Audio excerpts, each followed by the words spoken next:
Really excited to introduce Joanne Moretti. She's the Chief Marketing Officer for Jabil. Previously, she was at HP and built their sales university, and was also the Chief Marketing Officer at Dell Software. And prior to that, spent some time at Computer Associates as well. So I'll hand it off to Joanne this time. Thank you. All right, thanks so much. And thanks for having me here tonight, Tag. I'm coming to you from the other side of DecisionLink, actually as a board member. So thank you to our customers who sat up here and told your stories and how you're using the DecisionLink tool. We really appreciate your business and your testimonial. So I'm going to come around to the other side and talk to you like one of their board members, because that's my function. Actually, I've left Jabil and I've left the corporate world altogether after 30 plus years. As of 7 days ago, I retired.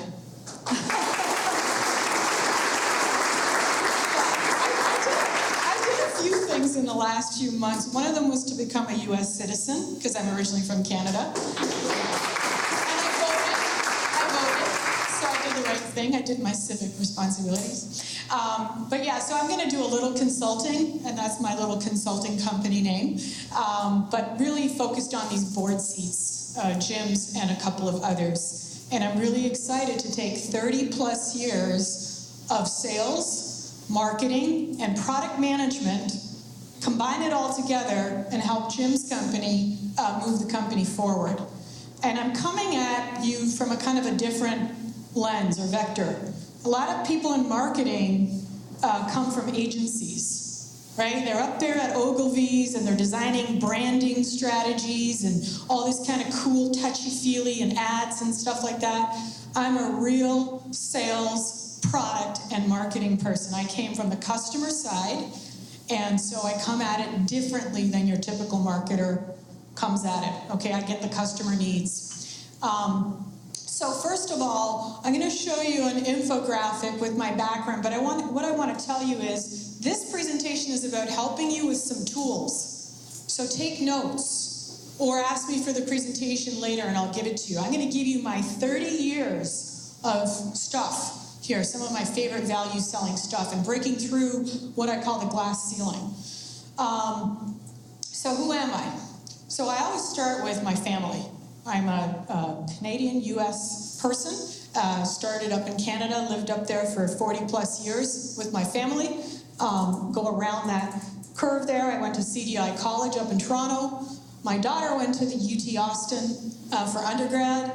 She's now at Baylor doing her law degree, and my son's a senior in high school. So I like to tell people who I am. And I want you guys to keep this infographic and use it, because this is about branding yourself, making yourself known to your customers and to your market and who you're selling yourself to. Cheryl was selling, internally and externally. So it's good to create your brand. So I started off at the CIBC as a systems engineer. That was a big bank up in Canada. And I moved on to CA, and I spent time, just like everybody else in the room, I think, at CA for a number of years. Pre-sales, account management. I did sales VP. I was the general manager for the sales team up in Canada. Then I got US West responsibilities. So I just kind of kept going up the sales ladder, if you will. And then I moved from sales after 20 some odd years into product marketing. All right, so now I started to understand how to put the message together and the value proposition together, because I always bitched about it. I always complained marketing was never giving me the right marketing materials to sell our value proposition. So they said, Joanne, put your money where your mouth is. We're going to put you in marketing, and you're going to create the value propositions that are out in the market and that the sales team take out to the marketplace. So I did that for a few years at CA. I then went and did this really cool job for 2 years at HP and built their HP Sales University.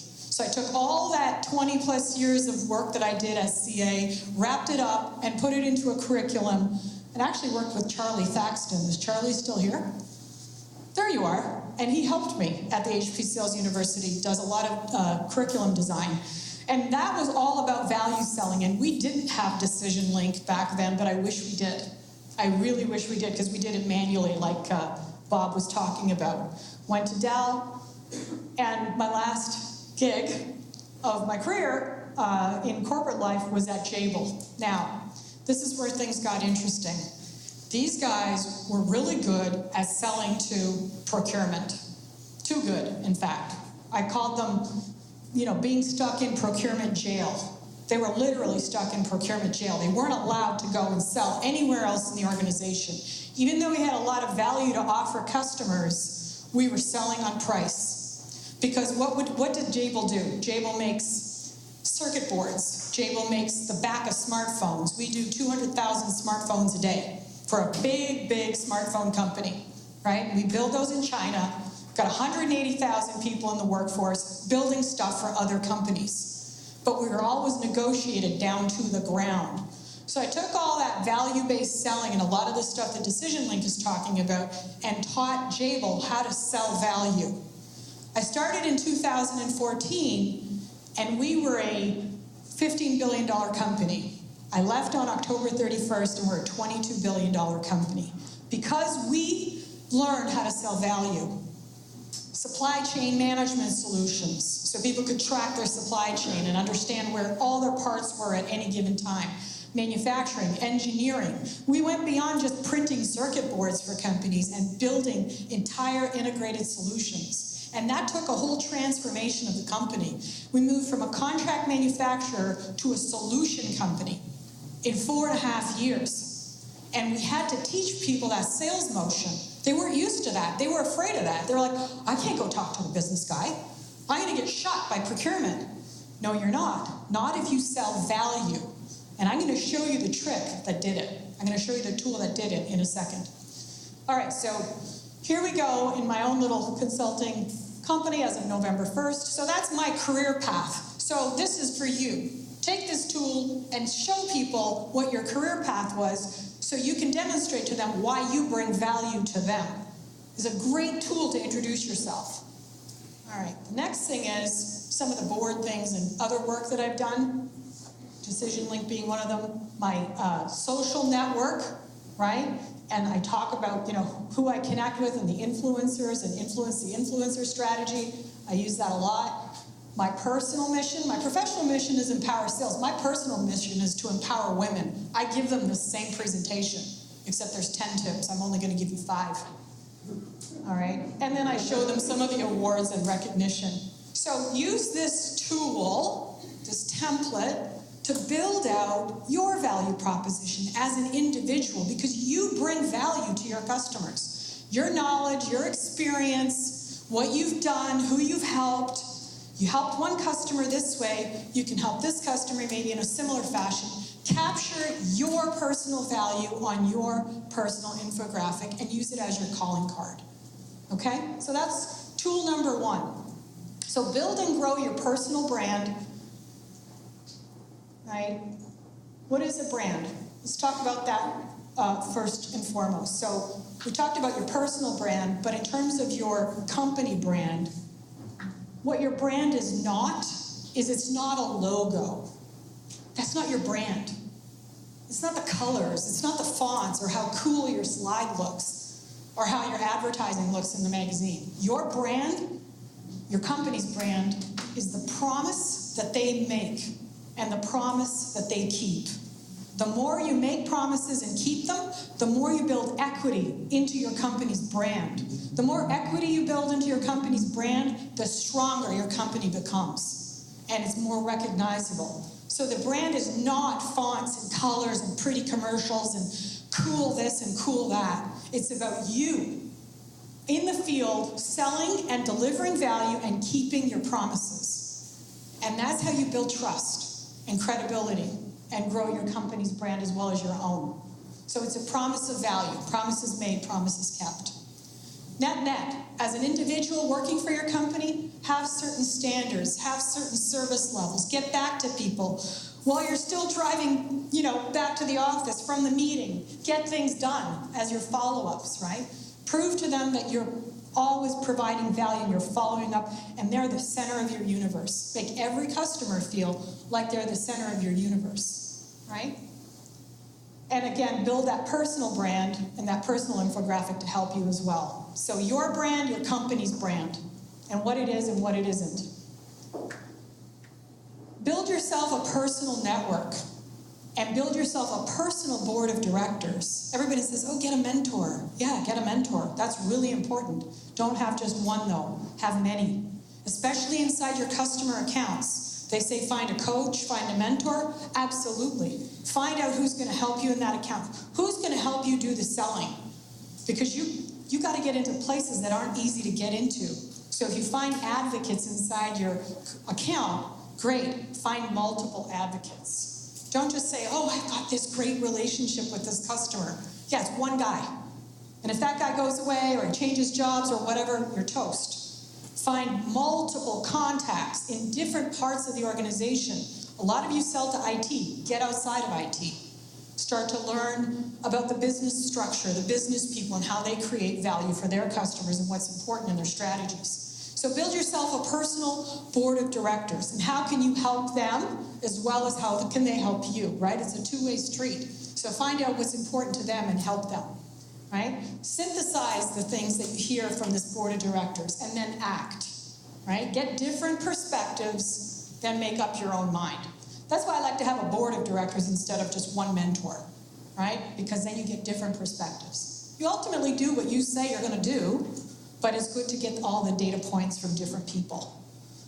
All right, the number 3, and we've been talking about this all night, sell value. How? How you sell value is you figure out what's important to these business guys at the executive level, not just the CIO. The CIO only has 2% of the overall spend of the company. The business leaders are the people that are investing in big capital projects trying to grow the business, right? You got to figure out which capital project is driving that CIO's initiative and go sell to the guy that has the real money, because the CIO is just keeping the lights on. He's just making sure everything's running, service levels are met, mean time to failure is so much, mean time between failures is so much. He's got those kind of KPIs. There's business guys that have real KPIs. You got to find, and real money. IT has no money. They don't. So you got to find out where the money is, and then find out, and then learn the language, their language. Speak in their language. Not just ROI. ROI is really important, and a CFO loves ROI because he's trying to decide which investments he's going to put money into, right? So CFO is going to go, okay, that one's going to give me 35%, that one's going to give me 20%. If I do this thing that Joanne in marketing is saying, I'm going to get 15%. Okay, I'm going to go with this one. That's ROI, and that's important to CFOs. But executives are measured on other KPIs, things like market share growth. Right? Things like expanding revenue and expanding margin and growing top line. EPS numbers are important. EBITDA numbers are important. The valuation of the company is important. ROIC is important to some executives. Find out what makes the executives on the business side tick, and you will find the Holy Grail. Right? You will find what's important to those people and then start speaking in their language. This is a great book. I've read it 5 times. It helps me speak the language of business. And from a woman's perspective, when you talk in the language of business, ladies, there is no gender. Gender's gone. It's out the window. You've leveled the playing field. You're speaking in the language of business. You're not a man, you're not a woman, you're a business person. That's what you need to do. Okay? So this is a great book. I recommend you figure it out, take a look at it, and then learn how to apply it. The next, number 2, sort of key point or key tip is plug yourself in to their strategy. Mark said, help them with the strategy. How? How am I just going to get invited to sit down and talk to someone about their strategy? How the heck does that happen? I've got to prove that I'm listening, that I'm paying attention, and that I have value to add, and that I'm going to accelerate their strategy in some way, shape, or form, right? So, listen, go on the earnings calls, understand those strategies and those KPIs and those financial metrics that make them tick, and then start mapping it out. And I'm going to show you how to map it out. First thing is, right? What does the board expect? So what does someone like me expect of Jim in terms of every dollar he spends in invested capital? What kind of return am I expecting? 20%, 30%? If I'm a shareholder or an investor, I have a certain rate of return that I want to see in terms of the investments that are made. What is that number? First thing you got to figure out when you're selling to a company, what is the expected return on invested capital? Right? Whether it's private, public, it doesn't matter. You got to figure that out. The next thing you have to figure out is what are those executive KPIs that make people tick, that make or break their careers, right? Whether they're the head of sales, whether they're head of a product group, whether they're head of marketing, what are the key executive KPIs? Some people are measured on cash flow and liquidity. Some people are measured on market share. I was a sales and marketing executive. I had to grow market share, right? I had to grow the brand, so I was measured on these types of things. NPS scores. Others are, measured on how much do we move the needle in terms of customers liking us. EPS, right? Earnings per share. I got to move that thing up. How do I do that, right? So these could be, and you need to map out. You're going to get this map, so you can use this framework when you're selling. Map that out. Figure out what makes the executives tick.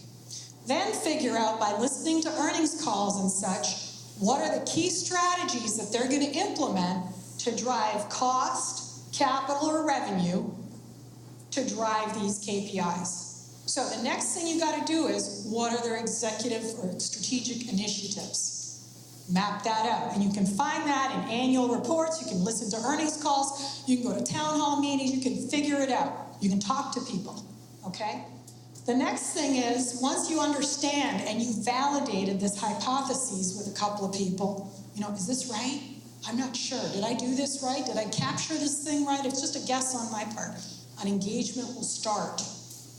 Believe me, an engagement will start happening, and they'll start correcting you. No, that's not right. This is really the number. This is really the thing we're focused on.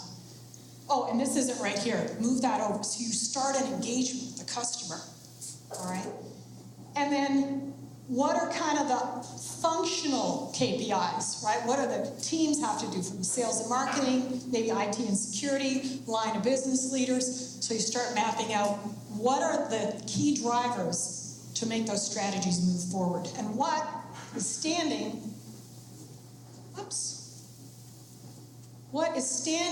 between this leader, right, and these objectives. What are the key, I call this the wall of obstacles, right? Once you get to this point, then you can start mapping in your solutions. Don't try solutioning and say, I got the best thing to do, whatever. Because until you understand what the pain point is and how they're going to try to solve that pain point but have failed or haven't achieved that yet, then you can start mapping in your solutions, right? And you might have the perfect solution to address 1, 2, maybe all 4 of them. And if you only address one, that's okay. It's important, right? Map it out. And show them, say, I think this solution XYZ is going to help you solve this IT security problem that you have, is going to help this move forward and grow this particular KPI, and I think we can help you hit that ROIC number.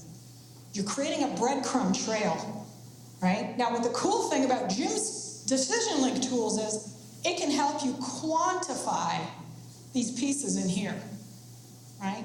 How much can I move the needle? And that's what I love. When I was at HP Sales University, we had to do all this manually. Now it's all automated. Decision Link can help you figure out, take your solution and create the total economic impact of that solution. That's why I joined the board. I love this tool, right? It really helps people understand what you're bringing. Like I said, ROI is nice, it's good, CFOs like it. Business leaders want to know the breadcrumb trail to these KPIs because that's how they make money. And some of them make millions of dollars in bonus dollars. I'm not talking about like 100,000. Some of these executive compensation plans are huge. Stock and cash. If they hit these goals, they could get $1 million, $2 million. I heard one CIO get $2 million once because he hit a certain target in terms of cost savings, right? They are packaged big. They make big money on hitting those big goals. right? But they've got to get through these obstacles, and you can help them, but they don't know that. They don't know how you can help them, and you have to map it out for them. ABC, here's how I can help you reach your goals, Mr. Customer. Right? And if you do that, you're going to win. Because you are clarifying your value to them in their terms.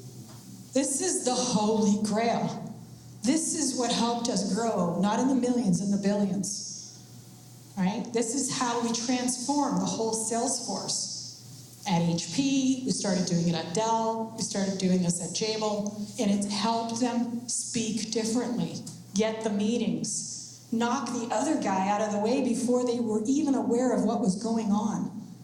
Our competition didn't even know what hit them because we brought these in a proactive, almost provocative way to the customer. And that's what you gotta be. You gotta be provocative. You gotta say, hey, I think I can solve that thing over there. And I think I can help you break through to that KPI. I think I can help you generate $100 million in free cash flow over the next 3 years. Do you know we said that to a customer? They almost fell out of their chair. That level of materiality, that level of return on investment was, unheard of. A vendor coming up to them and saying, we think we can help you generate $300 or $100 million of free cash flow in 3 years. And the guy goes, sit down. Tell me how. Right? That's value selling. That's it, right? So this is the tool to help you map it out, and Jim's tool can help you create the numbers and quantify the numbers so you can fill this thing out and bring it to your customers. Make sense? Okay, cool. All right.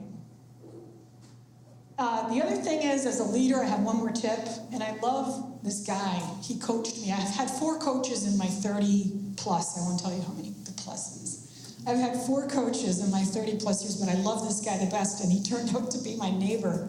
I met him on a flight heading back into DFW from San Jose, and he's chit-chatting, and he's giving people his book, and I'm like, who are you? Right? And he goes, I'm a CEO coach. I said, I want to work with you. And he actually helped me build the HP Sales University. It was his coaching and support. Anyways, his book, he's done 38 books, but I like this one the best. Pick it up. It's called Strategic Acceleration. It doesn't matter who you are. You are the CEO of your world. And you need to act like a CEO and plan and share your plan with other people. Right? If nothing else, you'll neutralize a lot of the fears that other people have.